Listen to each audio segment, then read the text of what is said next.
Senator Ricketts. Thank you very much, Mr. Chairman. And Mr. Secretary of State, thank you for being here. Really appreciate it. Good to see you.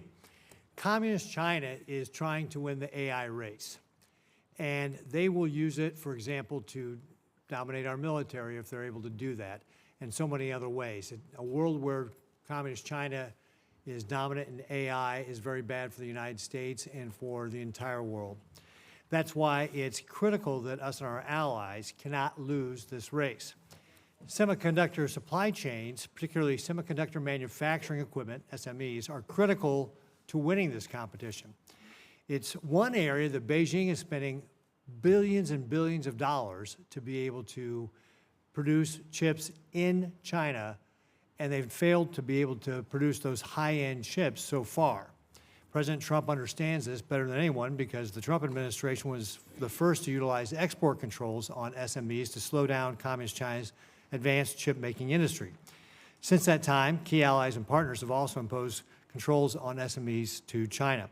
However, their controls have not been as restrictive as U.S. controls, and this has allowed certain foreign countries to backfill the Chinese market with critical dual-use tools.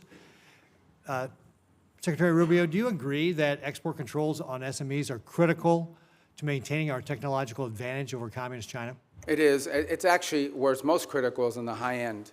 The areas, that are not legacy, that are broader and that allow for that.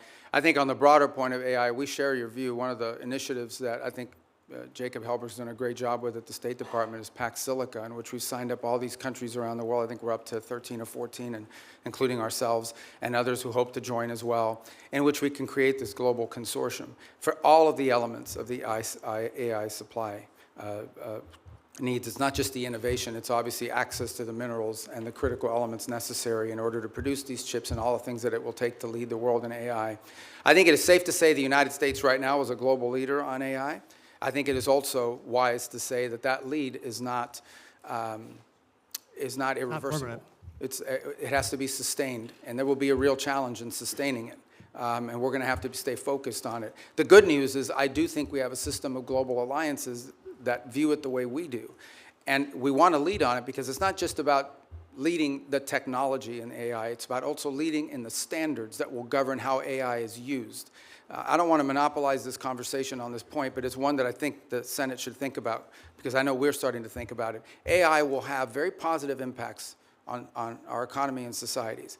It will also have some detriments.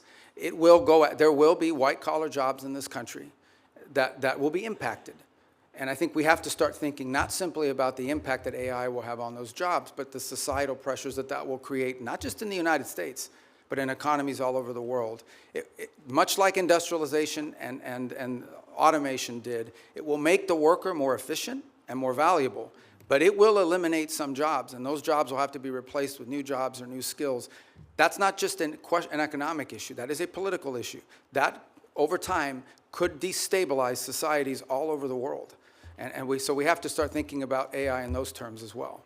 You mentioned our allies. Shouldn't they have to follow the same sort of standards U.S. companies do when we're limiting the semi-manufacturing equipment that's going to Communist China?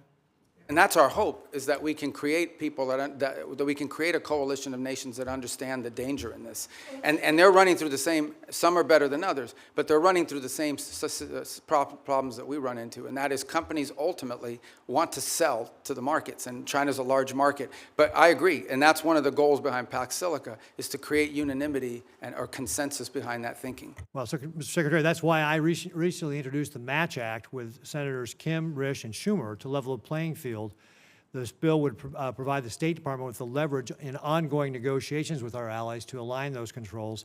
And if agreement cannot be reached, it would ensure that foreign companies cannot sell the very choke point technologies that we have restricted. So I hope you'll support that as we move forward on it. One other thing I just want to hit before my time runs out here is that I was the co-sponsor of a bill to create the U.S. Foundation for National Security and Counterterrorism.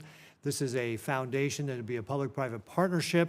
It would help counter traffickers and insurgents operating in ungoverned spaces around the developing world, such as Africa. The State Department, however, has not, for over a year and a half now, launched this foundation, and I'd encourage you to work expeditiously to implement it. I think this is something that, as we're talking about, especially the continent of Africa, can be very helpful to making sure that we're not only helping conserve the environment and helping animals, it's bad for terrorists.